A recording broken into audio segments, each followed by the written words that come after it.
We all have an internal dragon. Now, what is the internal dragon? The internal dragon has a lot of symbology and mythology behind it.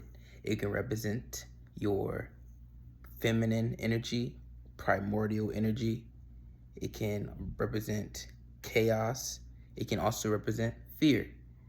But all these things are true.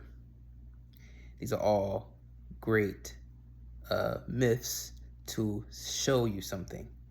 So the inner dragon, the internal dragon, can really be the gateway to true alchemy, true transmutation, true healing. Because the internal dragon is the almost like the protector of your treasure, or the imagine going into a cave and you see a dragon, and it's behind that dragon is a treasure. So your first instinct may be to be in fear of that internal dragon. The internal dragon can be represented as your kundalini energy. So a lot of times people fear themselves. They fear if they're very Christianized mindset, and colonized with certain Christian ideologies or religious ideologies that kicks out the feminine aspects of reality.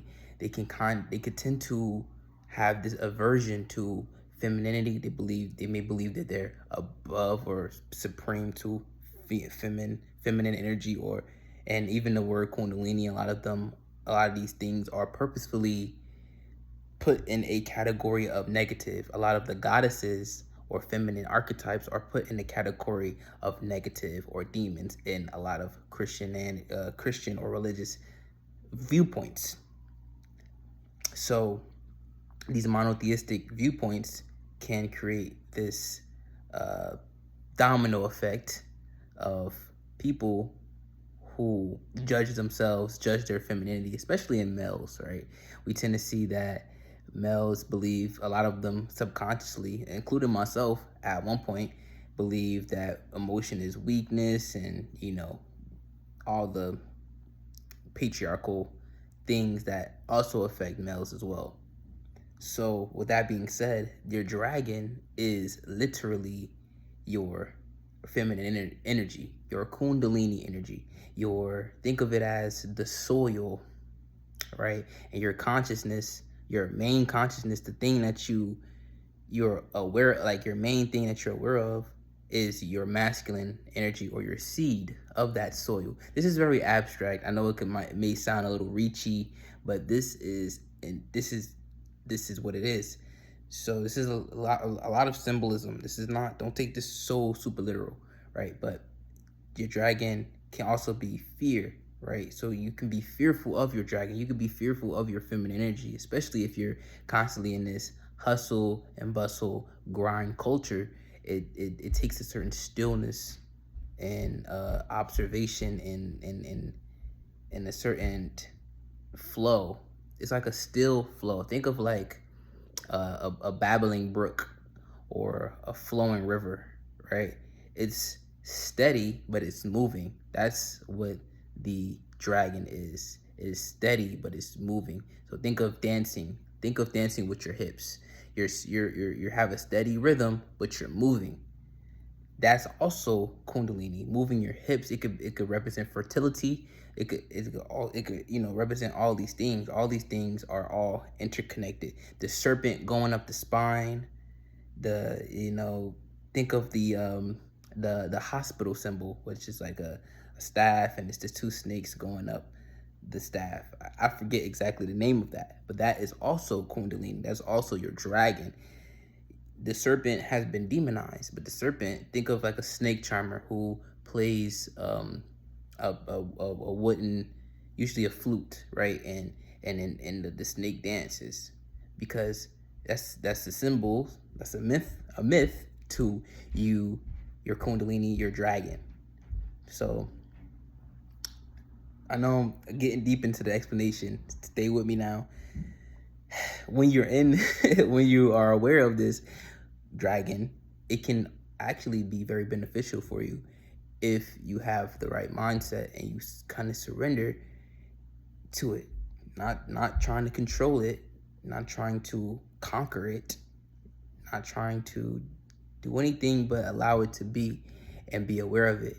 And it can be energy. That's how you get magnetism. This is why women are very magnetic, because they have a natural baseline, a higher baseline for their dragon or their kundalini, right? So when you face your internal dragon, it can also be fear as well, because you can be fearful of your own potential. You could be fearful of change, whether it be good or bad. You can be fearful of these things, and this energy that's inside of you that you can feel, that you can feel it. It don't matter what a doctor's talking about. You know how many times I've seen spiritual systems literally be way more advanced than these sciences or all this like these concepts or these thought forms, right? And scientists are catching up.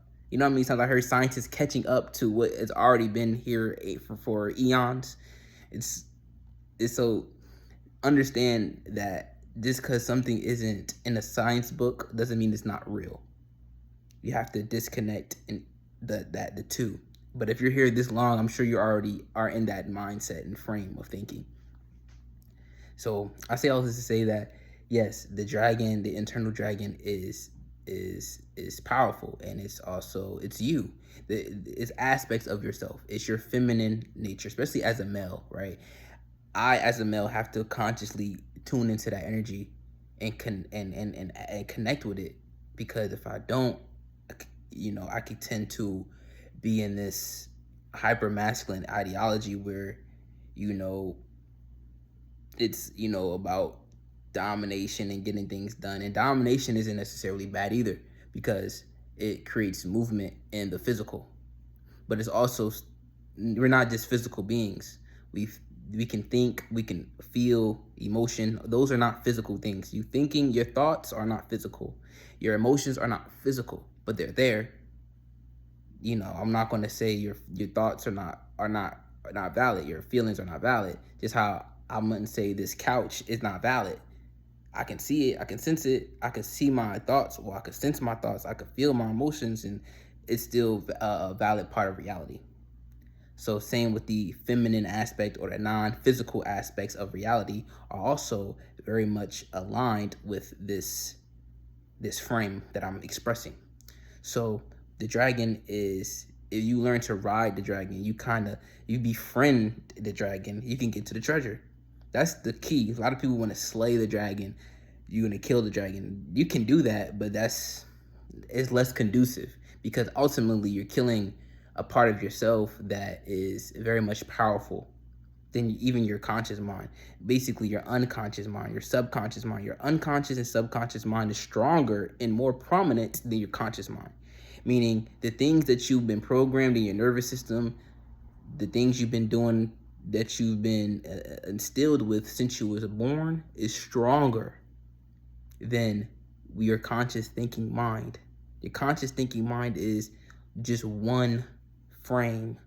It sees things as it is right now, right? But your subconscious and your unconscious sees what you've been through all your life, and it stores it.